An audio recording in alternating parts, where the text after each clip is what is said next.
Frequency वाली बात ज़रा मुश्किल थी, इसलिए मैं वो फिर से समझा देती हूँ।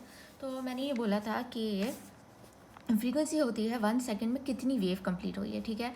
तो एक वेव होने में ये मेन पोजीशन अगर, तो एक वेव कैसे कंप्लीट करेगी, यानी 1 साइकिल, ठीक है। तो ये एक दफ़ा ऊपर जाएगी, ठीक है, दूसरी बार ये वापस नीचे आएगी, फिर ये इधर से वापस नीचे जाएगी और फिर वापस ऊपर आएगी, है ना। और एक ये एरो कितने बराबर है, एक्स नॉट। एक्स नॉट क्या था हमारा, एम्पलीट्यूड, मैक्सिमम डिस्प्लेसमेंट, ठीक है। तो ये डिस्प्लेसमेंट एक बार कंप्लीट करती है एक्स नॉट, मतलब एक एम्पलीट्यूड, दूसरी बार वही एम्पलीट्यूड, मतलब 4 बार जो है वो एक्स नॉट, मतलब एम्पलीट्यूड के बराबर डिस्टेंस जो है वो कवर करती है, ठीक है। जो मैंने जहाँ पे 1 सेकेंड में मैंने देखा था कि वो पहले ऊपर गई थी, नीचे गई थी, फिर से नीचे गई थी, और यहाँ पर 1 सेकेंड मुकम्मल हुआ था, ठीक है। ये चीज़ नहीं पूरी हुई थी, ठीक है। तो उसने क्या कवर, कितना डिस्टेंस कवर किया था, उसने डिस्प्लेसमेंट कवर किया था 3x0 के बराबर, ठीक है, यानी 3 एम्पलीट्यूड्स के बराबर। एम्पलीट्यूड एक इतना होता है फासला, ठीक है, मीन से लेके मैक्सिमम डिस्प्लेसमेंट तक का फासला होता है, ठीक है।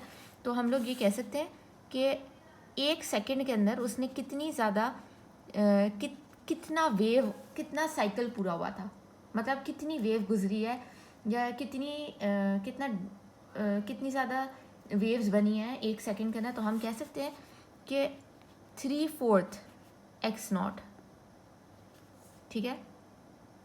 अच्छा, इस बात की आपको समझ ना आए शायद, ठीक है, लेकिन कोई बात नहीं। लेकिन ये जो है ना, ये है 0.75 जो है वो वेव्स, ठीक है, यानी हर्ट्स, ठीक है।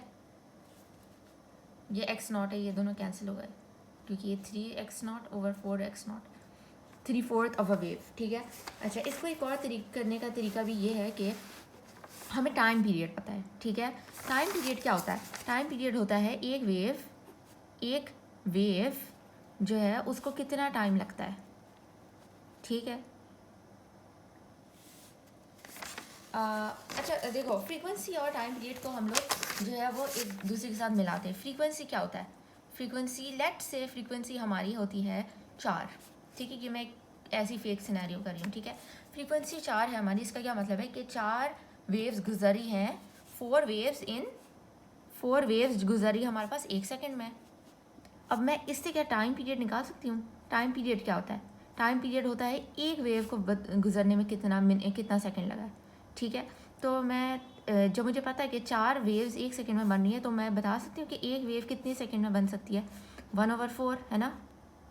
तो इससे क्या पता लगता है हमें, फ्रीक्वेंसी से हम टाइम पीरियड निकाल सकते हैं। कैसे, हमने इधर क्या किया, हमें फ्रीक्वेंसी पता थी, फ्रीक्वेंसी क्या थी, 4 थी, क्योंकि 4 वेव्स गुजरी थी 1 सेकेंड में, ठीक है, 4 वेव्स, ठीक है।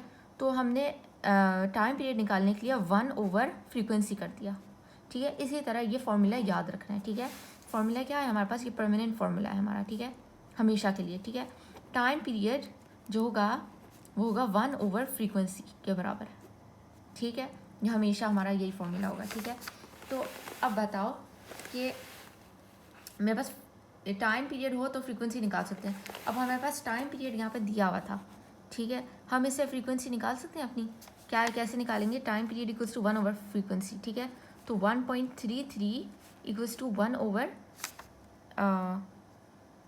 1/फ्रीक्वेंसी। क्या हम ये इधर ले आए, फ्रीक्वेंसी क्या होगा, फ्रीक्वेंसी इक्वल्स टू 1/, ये इधर ले आएंगे 1.33, ये है। तो इसका मैं आंसर निकालती हूँ अभी, एक सेकंड, कैलकुलेटर निकालना पड़ेगा।